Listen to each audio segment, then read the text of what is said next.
Hello and welcome to job.info. Guys, বহুত দিনৰ পৰা আপোনালোকৰ এটা ৰিকুৱেষ্ট পাই আছিলো যে মেথছৰ ওপৰত কোৱেশ্চন বনাবলৈ কাৰণে কিছুমান টেকনিক্যাল প্ৰবলেমৰ কাৰণে মই মেথছৰ ওপৰত কোৱেশ্চন বনাব পৰা নাছিলো বাট এতিয়া সব ঠিক আছে এতিয়া মই বনাব পাৰিম আৰু আজি যোনটো নতুন টপিক হৈছে সেইটো হৈছে মেথছৰ শৰ্টকাট কিছুমান আছে according to Assam Police and Forester ওপৰত Assam Police আৰু Forester যোনটো সিলেবাস দিছিল সেই সিলেবাসৰ মতে আপোনালোকৰ 9 আৰু 10ৰ কোৱেশ্চন আহিব বুলি তাত লিখা হৈ আছে আৰু 9 আৰু 10ৰ কোৱেশ্চনৰ ওপৰতে এই ভিডিওটো বনোৱা হৈছে ইয়াত যিবোৰ কোৱেশ্চন আলোচনা কৰা যাব বা যিবোৰ মেথছৰ শৰ্টকাট আলোচনা কৰা যাব এই সিৰিজটোত সেইটো আপোনালোকৰ এক্সামত সহজ হ'ব আৰু যেহেতুকে দেখা যায় যে কিছুমান কম্পিটিটিভ এক্সামত দেখা যায় মেথছৰ যিবোৰ কোৱেশ্চন থাকে মাল্টিপলে হওক বা পূৰণ কৰাই হওক বা বাকি যিবোৰ কোৱেশ্চন থাকে সেইবোৰ অলপ দীঘলকে থাকে আৰু যিমান দীঘল থাকে আমাৰ সলভ কৰাটো সিমানেই জটিল হৈ যায় কিন্তু কিছুমান শৰ্টকাটৰ দ্বাৰা আমি সেই যোনবোৰ দীঘল কোৱেশ্চনবোৰ থাকে বা যিবোৰ মেথছৰ কোৱেশ্চন থাকে কঠিন সেইবোৰ আমি সহজতে সলভ কৰি ল'ব পাৰো তাৰ কাৰণে এই ভিডিওটো বনোৱা হৈছে আৰু ইয়াৰ ফাৰ্স্ট পাৰ্টটো আজি আলোচনা কৰিম নেক্সট আমি পাৰ্ট আৰু হৈ যাব আৰু কোৱেশ্চন আমি আলোচনা কৰিম আগলৈও আজি যোনটো কোৱেশ্চন আজি মেথছৰ যোনটো কোৱেশ্চন আলোচনা কৰিম সেইটো হৈছে স্কয়াৰ আৰু কিউবছৰ ওপৰত স্কয়াৰ যোনবোৰ কোৱেশ্চন আহে স্কয়াৰৰ ওপৰত যিবোৰ কোৱেশ্চন আহে আমাৰ হেবোৰ যেতিয়া আমি সলভ কৰিবলৈ কাৰণে বিচাৰো বা সলভ কৰিবলৈ কাৰণে ট্ৰাই কৰো তেতিয়া কি হয় বহুতো প্ৰবলেম আহে আৰু যদি শৰ্টকাট থাকে তাৰ কিবা তেনেহলে আমাৰ সেই সলভ কৰাটো সহজ হৈ পৰে এতিয়া কম্পিটিটিভ এক্সামত কি হয় প্ৰবলেমটো আমাৰ ওচৰত টাইম কম থাকে আৰু যিবোৰ স্কয়াৰ বা কিউবৰ কোৱেশ্চনবোৰ দিয়ে সেই কোৱেশ্চনবোৰ সলভ কৰালৈকে আমাৰ টাইমটো গুচি যায় আৰু বহুতে কোৱা শুনা যায় যে এক্সামৰ পৰা ওলাই যে মেথছৰ কোৱেশ্চন বহুত টান আহিছিল বহুত সময় ললে মেথছতে এন বাকি কিটা সিৰিজত বা বাকি কিটা যোনটো কন্টেন্ট আছে সিলেবাসৰ বাকিখিনি যি আছে ইংলিশ ৰিজনিং বা বাকি যিবোৰ বিভাগ আছে সেইবোৰত টাইম দিবই নাপালো মেথছতে টাইমখিনি গুচি গ'ল ইয়াৰ এই যোনটো প্ৰবলেমটো তাক সলভ কৰিবলৈ কাৰণে মই এই সিৰিজটো বনাইছো যাতে আপোনালোকে খুব কম সময়ৰ ভিতৰতে মেথছৰ কোৱেশ্চনখিনি সলভ কৰি বাকি কোৱেশ্চনত আপোনালোকে মন দিব পাৰিব ইংলিশ ৰিজনিং বা আপোনাৰ বাকি যি টপিকস আছে সেইবোৰৰ ওপৰত আপোনালোকে মন দিব পাৰিব জিকে এইবোৰ হঠাৎ মন দিব পাৰিব তাৰ কাৰণে এই ভিডিওটো বনোৱা হৈছে আৰু ভিডিওটো চাই আপোনালোকে কেনে পায় মোক কমেন্টত জনাওক তেতিয়া আমি নেক্সট সিৰিজটো তেতিয়া আলোচনা কৰিব পাৰিম আহক ফাৰ্স্ট আমি কোৱেশ্চনলৈ আগবাঢ়ো আজি যেহেতুকে আমি কৈছোৱে যে স্কয়াৰৰ ওপৰত আলোচনা কৰা হ'ব স্কয়াৰ আলোচনা কৰোতে আমি এই টেবুলখন জনাটো বেছি দৰকাৰ এই টেবুলখনত আমাৰ স্কয়াৰ আছে আৰু কিউবছৰ আছে এই টেবুলখন আমি কি কৰিব লাগিব মনত ৰাখিবলৈ কাৰণে ট্ৰাই কৰিব লাগিব এবাৰ পঢ়ক দুবাৰ পঢ়ক নেক্সট তেতিয়া আপোনালোকে অলপ পঢ়ি ল'ব বা মনত ৰাখিবলৈ ট্ৰাই কৰিব সোনকালে মনত ৰাখি যাব এই টেবুলখন আৰু বেছি টান নহয় টেবুলখন এই টেবুলখন মনত ৰাখিলে কি হ'ব এক্সামত যি কোৱেশ্চনবোৰ আহিব ইয়াৰ ভিতৰৰ পৰা আহে ইয়াত থাকি বেছি টান নাহে এই কোৱেশ্চনখিনি যদি আপোনালোকে এই স্কয়াৰখিনি বা কিউবখিনি যদি মনত ৰাখি লয় তেনেহলে এক্সামত সহজ হৈ পৰিব ইয়াত কিছুমান স্কয়াৰ দিয়া হৈছে আৰু কিছুমান কিউব দিয়া হৈছে কিউবখিনি কি হয় এইখিনি কম্পিটিটিভ এক্সামত সাধাৰণতে সোধা যায় সেই কাৰণে এইখিনি সিলেক্ট কৰা গৈছে আৰু বাকি এই স্কয়াৰ যিখিনি আছে এইখিনি আপোনালোকে মনত ৰাখিবলৈ কাৰণে ট্ৰাই কৰিব যেহেতুকে আমি এতিয়া next square tricks of square ওপৰতে ট্ৰিক্স মানে শৰ্টকাট বনাম যে আমি কেনেকৈ কিমান সোনকালে আমি সেই স্কয়াৰবোৰ সহজতে কৰিব পাৰো তাৰ ওপৰতে বনাম তথাপিও আপোনালোকে এইখিনি মনত ৰাখিবলৈ কাৰণে ট্ৰাই কৰিব আহক আমি ট্ৰিক্সৰ ওপৰত আগবাঢ়ো আমি কেনেকৈ মেথছৰ ট্ৰিক্স কৰিব পাৰো স্কয়াৰ ট্ৰিক্স কৰিব পাৰো ফাৰ্স্ট আমি চাই লওঁ আমাৰ ওচৰত যদি কোৱেশ্চন থাকে 43 স্কয়াৰ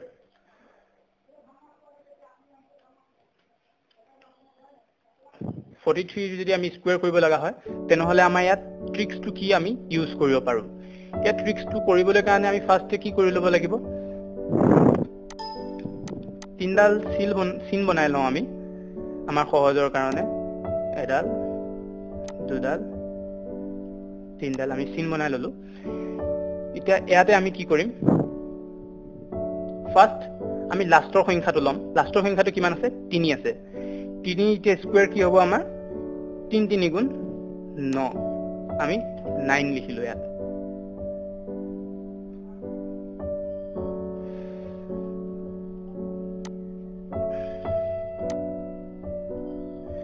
ইয়াত লিখিলো আমি 9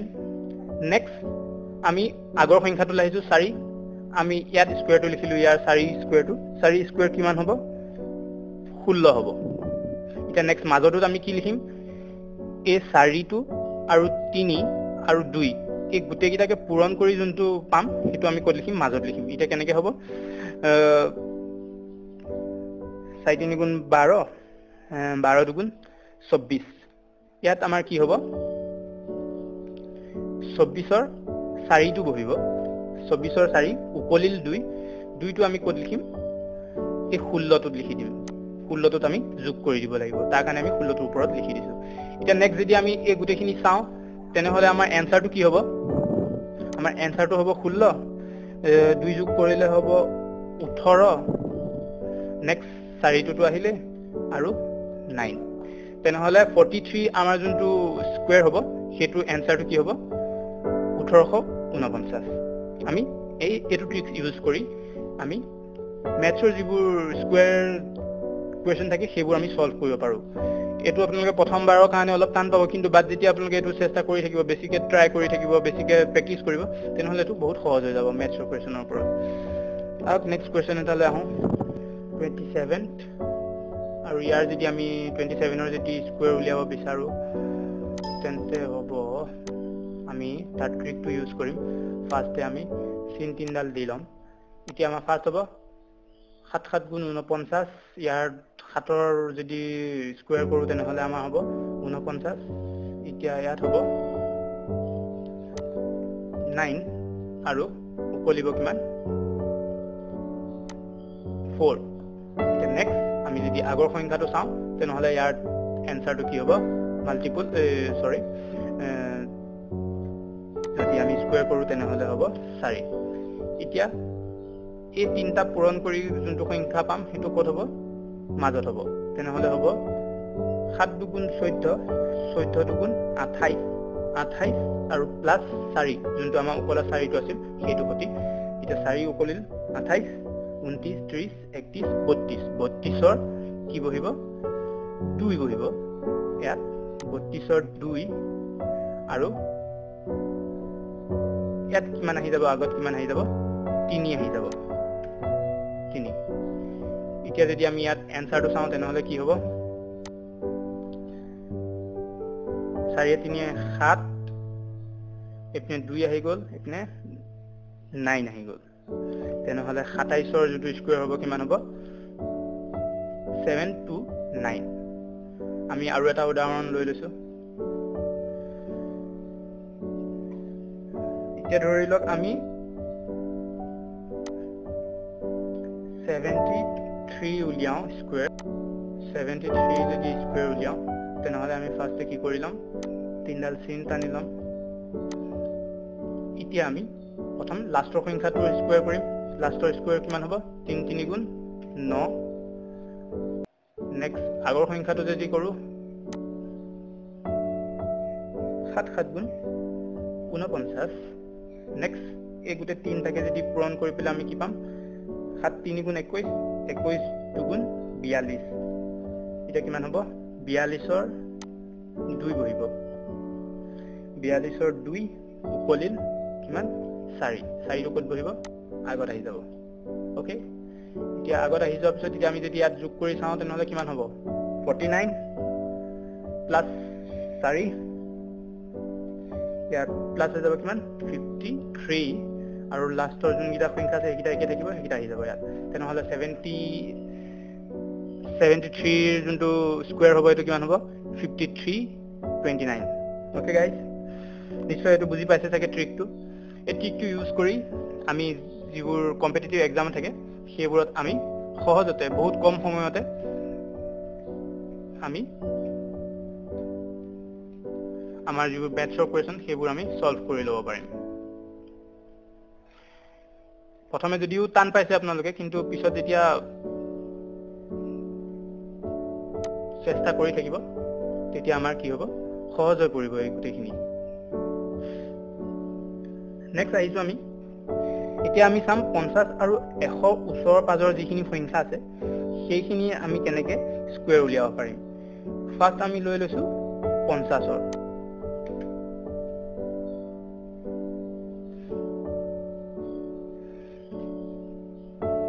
50 যদি আমি স্কয়াৰ চাওঁ তেনেহলে হ'ব ইয়াৰ এনসাৰ হ'ব 2500 এতিয়া ধৰি লোৱা আমি 51 উলিয়াব লগা হ'ল 51 স্কয়াৰ উলিয়াব লগা হ'ল এতিয়া 51 স্কয়াৰটো আমি কেনেকৈ উলিয়াম আমি কি কৰিম 51 টো যেহেতু 50 তকৈ 51 টো যেহেতু 50 তকৈ এক বেছি তেনেহলে আমি ইয়াত যোনটো 50 ৰ স্কয়াৰ পাইছিলো তাতো কি কৰিম এক এটা প্লাস কৰি দিম এটা ফাৰ্স্ট আমি 2 ডিজিট আগৰ 2 ডিজিট টো চাই লম 25 আছে এক বেছি কৰিলে কিমান হৈ যাব 26 হৈ যাব 26 হৈ যাব নেক্সট আমি কি কৰিম যোনটো লাষ্টৰ ডিজিট আছে সেই লাষ্টৰ ডিজিটটো আমাৰ যোনটো 51 যোনটো লাষ্টৰ ডিজিট আছে তাৰ স্কয়াৰ কৰি দিম মানে একৰ স্কয়াৰ কিমান হ'ব 2 ডিজিটত লিখিলে 0.1 তেনেহলে 51 ৰ স্কয়াৰ কিমান হ'ব 2601 ওকে গাইস নেক্সট আমি বেলেগ এটা উদাহৰণ চাই লওঁ যদি আমি 53 উলিয়াই চাওঁ 53 স্কয়াৰ যদি উলিয়াই চাওঁ 53 স্কয়াৰ উলিয়াই চাওঁ আমি 53 স্কয়াৰ উলিয়াবলৈ কাৰণে আমি ফাৰ্স্টে আমি কি ফৰ্মুলা ইউজ কৰিছিলো আমি 25 ৰ যদি 50 ত থাকি বেছি হয় তেনেহলে আমি 25 বে এটো বেছি কৰি দিও এতিয়া আমাৰ ইয়াত 50 বে কিমান বেছি হৈ আছে 3 বেছি হৈ আছে তেনেহলে আমাৰ যোনটো ৰিজাল্ট পাইছিলো 50 ৰ 2500 ইয়াতো আমি 3 বেছি কৰি দিম 28 হৈ গল ইয়াৰ পিছত আমি চাম কিমান বেছি হৈ আছে 3 বেছি হৈ আছে 50 তকৈ তেনেহলে আমাৰ লাষ্টৰ যোনটো 3 টো আছে সেইটো আমি কি কৰি দিম 3 বেছি আছে নহয় তেনেহলে আমি 3 টো স্কয়াৰ উলিয়াই দিম 3 টো স্কয়াৰ কিমান হ'ব 3 3 গুণ 9 তেনেহলে 25 ৰ যোনটো 53 যোনটো স্কয়াৰ হ'ব এটো কিমান হ'ব 2809 ওকে ঠিক এনেকৈ আমি বেলেগ এটা উলিয়াই চাওঁ 57 ৰ ধৰি লওক চাই লওঁ 57 ৰ স্কয়াৰটো উলিয়াই চাওঁ এটা 50 ত থাকি আমাৰ 57 কিমান বেছি 7 বেছি তেনেহলে আমাৰ 25 যোনটো আমি পাইছিলো সেই 25 ত আমি কিমান যোগ কৰি দিম 7 যোগ কৰি দিম 7 যোগ কৰিলে কিমান হ'ব 32 হ'ব নেক্সট লাষ্টৰ সংখ্যাটো চাম কিমান বেছি হৈ আছে 7 বেছি হৈ আছে তেনেহলে 7 ৰ আমাৰ স্কয়াৰ কিমান হৈ যাব 7 7 গুণ 49 তেনেহলে হ'ব ওকে ইয়াৰ স্কয়াৰটো হৈ যাব 3249 নেক্সট আমি যদি 50 ত থাকি যদি কমৰ চাওঁ যদি 50 ত থাকি কমত উলিয়াব লগা হয় তেনেহলে আমি কেনেকৈ উলিয়াম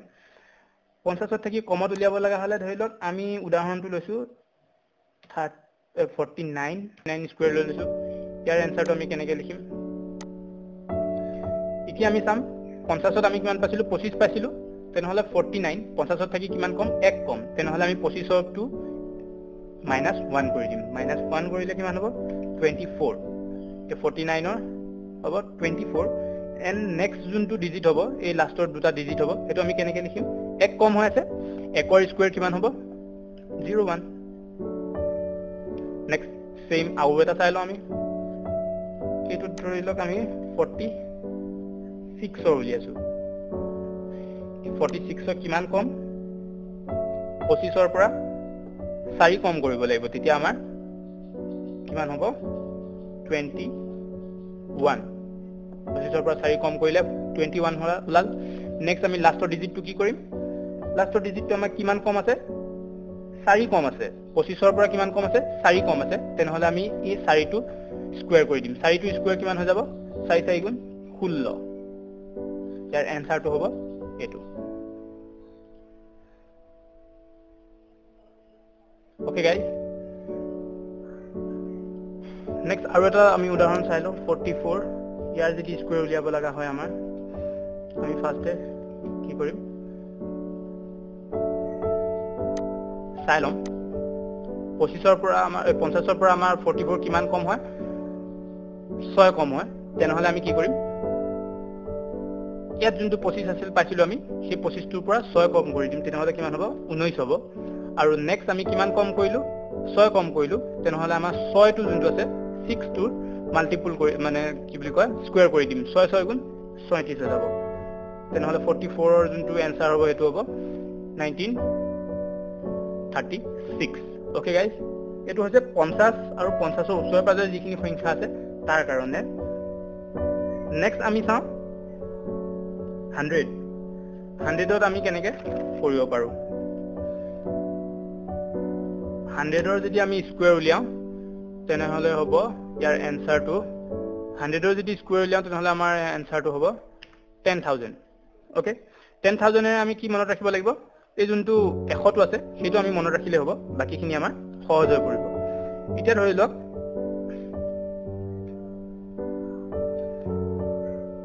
100 একৰ উলিয়াব লগা হল স্কয়াৰ তেনেহলে আমি কেনেকৈ উলিয়াম 100 একৰ স্কয়াৰ উলিয়াব লগা হলে আমি কেনেকৈ উলিয়াম 100 একৰ যদি আমি স্কয়াৰ উলিয়াব লগা হয় তেনেহলে আমি কেনেকৈ উলিয়াম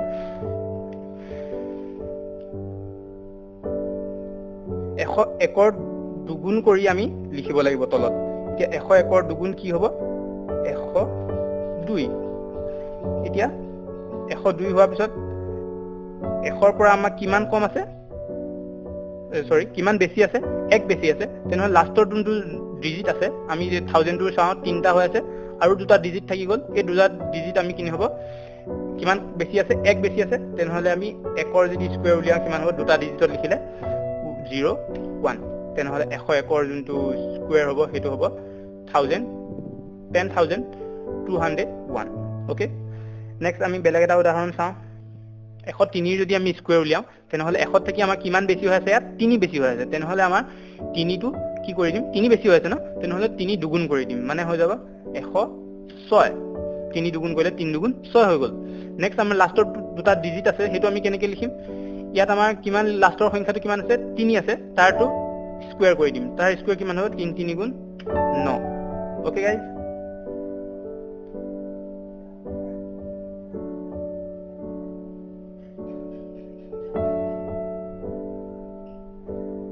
নেক্সট আৰু এটা চাওঁ আমি ভালদৰে বুজি পাবলৈ কাৰণে 106 স্কয়াৰ উলিয়াব লগা হল ধৰি লওক 106 স্কয়াৰ কেনেকৈ উলিয়াম আমি 106 স্কয়াৰ উলিয়াবলৈ কাৰণে ফাৰ্স্ট আমি চাই লম কিমান 100 থাকি কিমান বেছি হৈ আছে 6 বেছি হৈ আছে তেনেহলে হ'ব ফাৰ্স্ট আমি কি লিখিম 6 বেছি হৈছে না 6 টো দুগুণ কৰি দিলে কিমান হ'ব 112 6 দুগুণ 12 1 টো আহিলে আৰু 12 হৈ যাব নেক্সট লাষ্টৰ দুটা ডিজিট আছে হেতু আমি কেনেকৈ লিখিম 6 টো যদি আমি স্কয়াৰ কৰি দিও কিমান হ'ব 6 6 গুণ 37 তেনেহলে ইয়াৰ এনসাৰ হ'ব এটো ওকে গাইস বহুত সহজ হয় আপোনালোকে যদি প্ৰেক্টিস কৰি থাকে তেনেহলে আৰু সহজ পাব এতিয়া আমি ইয়াত চালো 100 থাকি বেছি হলে কেনেকৈ উলিয়ায় যদি 100 থাকি কম হয় তেনেহলে কেনেকৈ উলিয়াম আমি 100 যদি কম হয় তেনেহলে আমি উলিয়াবলৈ কাৰণে ট্ৰাই কৰিম 100 থাকি কম হলে আমি ধৰিলো চাও সংখ্যাটো 99 99 ৰ যদি স্কয়াৰ উলিয়াবলৈ যাও তেনেহলে হ'ব আমাৰ কেনেকৈ 100 কৈ কিমান কম 99 এক কম তেনেহলে আমি ইয়াত কি কৰিম 100 কৈ এক কম হল নহয় তাৰ পৰা আমি দুগুণ কমাই দিম মানে কিমান হ'ব 99 নহয় 98 হৈ যাব 100 ৰ পৰা দুগুণ কমাই দিলে কিমান হৈ যাব 98 হৈ যাব 98 আৰু লাষ্টৰ যোনটো ডিজিট আছে কিমান কম হৈ আছে আমাৰ 99 ৰ পৰা 100 ৰ পৰা 99 এক কম তেনেহলে আমি ইয়াত 0 1 লিখি দিম ওকে গাইস নেক্সট আৰু এটা চাওঁ আমি 97 ৰ যদি আমি স্কয়াৰ উলিয়াবলৈ যাওঁ তেনে কেনেকৈ হ'ব আমাৰ 100 কৈ কিমান কম 3 কম তেনেহলে আমি 3 দুগুণ কৰি দিলে কিমান হ'ব 6 কমি যাব 6 কমি গলে কিমান হৈ যাব আমাৰ 94 হৈ যাব ওকে এতিয়া আমাৰ কিমান কম 100 থাকি 3 কম আছিল তেনেহলে আমি 3 টোৰ স্কয়াৰ কৰি দিলে কিমান হৈ যাব 3 3 গুণ 9 ওকে এটো হৈ যাব 97 ৰ স্কয়াৰ ওকে এটো হৈছে 100 কৈ বেছি আৰু 100 কৈ কম গুটেখিনিতে একে ট্ৰিক ইউজ হয় সো কৰিবলৈ কাৰণে আমাৰ সহজে হ'ব নিশ্চয় এতিয়া আমি চাওঁ যদি আমাৰ যোনটো মেথছৰ বা স্কয়াৰ কোৱেশ্চনত যদি লাষ্টত 5 থকা সংখ্যা আহে লাষ্টত 5 থকা সংখ্যা আহিলে আমি কেনেদৰে হেতু সলভ কৰিম হেতু সলভ কৰিবলৈ কাৰণে ফাৰ্স্টে আমি কি কৰিম 5ৰ আমি যোনটো স্কয়াৰ হ'ব হেতু আমি ইয়াত প্ৰথমতে পাতি ল'ব পাৰিম যেনে 5 5 গুণ 25 হৈ গল নেক্সট আমি আগৰ সংখ্যাটো কেনেকৈ উলিয়াম 2 পিছত কি আছে 3 আছে 3 আৰু 2 যোনটো আছে হেতু যদি আমি পূৰণ কৰি দিও তেনেহলে হ'ব 3 দুগুণ 6 ইয়াৰ এনসাৰটো কি হ'ব 625 ওকে নেক্সট এটা আমি চাওঁ ধৰি লওক আমাৰ আছে 35 ৰ যদি আমি স্কয়াৰ উলিয়াবলৈ যাওঁ তেনেহলে কেনেকৈ হ'ব ফাৰ্স্টে আমি চাম লাষ্টৰ সংখ্যাটো 25 আমি পাতি ল'ব পাৰো নেক্সট যদি আমি চাওঁ 3 পিছত কি আছে 4 আছে 4 টো যদি আমি পূৰণ কৰি দিও 4 3 গুণ 12 ওকে এটো হৈছে 35 ৰ মাল্টিপল আৰু আমি এনেকে 25 35 45 এইকেইটা হন্তৰ সংখ্যাৰ আমি যেতিয়া স্কয়াৰ উলিয়াবলৈ যাওঁ তেনেহলে আমাৰ এটো সহজ হৈ যাব ইয়াক কৰিবলগীয়া কামটো কি প্ৰথমে আমি 5 ৰ যোনটো স্কয়াৰ হ'ব সেইটো পাতি লম 25 নেক্সট যোনটো আগৰ সংখ্যাটো আছে তাৰ পিছৰ সংখ্যাটো ধৰিম ধৰি লও 4 আছে তাৰ লগত 3 আছে তাৰ লগত আমি কি কৰিম 4 টো পূৰণ কৰি দিলে যোনটো সংখ্যা ওলাব সেইটো ইয়াৰ আগৰ সংখ্যাটো হ'ব ওকে যদি আমি বেলেগ এটা সংখ্যা চাওঁ তেনেহলে আমাৰ হ'ব 45 ৰ যদি আমি চাওঁ তেনেহলে কেনেকৈ হ'ব 5 5 গুণ 25 টো ওলালে নেক্সট আমি কি কৰিম 4 আগৰ সংখ্যাটো পিছৰ সংখ্যাটো কি 5 4 5 গুণ 20 হয় ইয়াৰ হ'ব স্কয়াৰটো হ'ব এটো ওকে গাইস আজিৰ ভিডিওটো ইমানে স্কয়াৰৰ ওপৰত আমি আলোচনা কৰিলো স্কয়াৰ শেষ কৰা ভিডিওটো শেষ কৰাৰ আগতে আপোনালোকে এই টেবুলখন মনত ৰাখিবলৈ কাৰণে ট্ৰাই কৰিব এই টেবুলখন বহুত দৰকাৰ হয় যেতিয়া এক্সামৰ সময়ত হয় যদি মনত থাকে তেনেহলে এইবোৰ ট্ৰিক্সটো ইউজ কৰিব পাৰি তাৰ বাদেও যদি মনত থাকে তেনেহলে আমাৰ সহজ হৈ পৰে অংকবোৰ কৰিবলৈ কাৰণে কিউবখিনি আমি কি ইয়াৰ একো ট্ৰিক্স নাই এইখিনি আপোনালোকে নিজে মনত ৰাখিব লাগিব মনত ৰাখি পেলে এই যোনখিনি কোৱেশ্চন আছে এই কোৱেশ্চনখিনি কি হয় ইম্পৰ্টেন্ট কোৱেশ্চন হয় যে ইয়াৰ যোনটো স্কয়াৰ বিচাৰে এটো বহুত এক্সামতে সোধা যায় সো মই ইয়াত লিখি দিলো আৰু এইখিনি মনত ৰাখিবলৈ ট্ৰাই কৰক এবাৰ দুবাৰ পঢ়িলে মনত আৰামছে ৰখি যাব আৰু যিখিনি মই ট্ৰিক্স কলো সেইখিনি আপোনালোকে প্ৰেক্টিস কৰক যিমান প্ৰেক্টিস কৰিব সিমান সহজ হৈ পৰিব আৰু সিমান সোনকালে আপোনালোকে কৰিব পাৰিব স্কয়াৰখিনি আজিলৈ ভিডিওটো ইমানে আপোনালোকে মোৰ ভিডিও চাই কেনে পাইছে কমেন্টত জনাওক যদি এতিয়ালৈকে মোৰ চেনেলটো সাবস্ক্ৰাইব কৰা নাই প্লিজ সাবস্ক্ৰাইব কৰি লওক মোৰ চেনেলটো আৰু যোনটো সাবস্ক্ৰাইবৰ ওচৰত এটা বেল আইকন আছে সেইটো দবাই দিলে আপোনালোকে কি হ'ব মোৰ পৰা সোনকালে নটিফিকেশন যাব লগতে নটিফিকেশন যাব যদি মই নতুন ভিডিও আপলোড কৰো আৰু তেতিয়া আপোনালোকে সোনকালে মোৰ ভিডিওটো চাব পাৰিব ইয়াৰ পিছত আমি মেথছৰ কোৱেশ্চন আলোচনা কৰিম কিছুমান আৰু শৰ্টকাটস সেই শৰ্টকাটখিনি যদি আপোনালোকে পাব বিচাৰে বা বিচাৰে যে মই ভিডিও বনাও তেনেহলে কমেন্টত মোক লিখক যে আপোনালোকৰ আৰু শৰ্টকাটৰ প্ৰয়োজন আছে মেথছৰ তেতিয়া মই আৰু নেক্সট ভিডিও বনাবলৈ কাৰণে মোৰ বেছি সহজ হৈ পৰিব আজি ভিডিও চাই কেনে পাব কমেন্টত প্লিজ জনাব আৰু মোৰ ভিডিও লাইক কৰক সাবস্ক্ৰাইব কৰক শেয়াৰ কৰক বন্ধুবোৰক যোনে এতিয়ালৈকে মোৰ ভিডিও চোৱা নাই ওকে আজিলৈ ইমানে বাই আৰু হেপী বিহু লগতে জয় আই অসম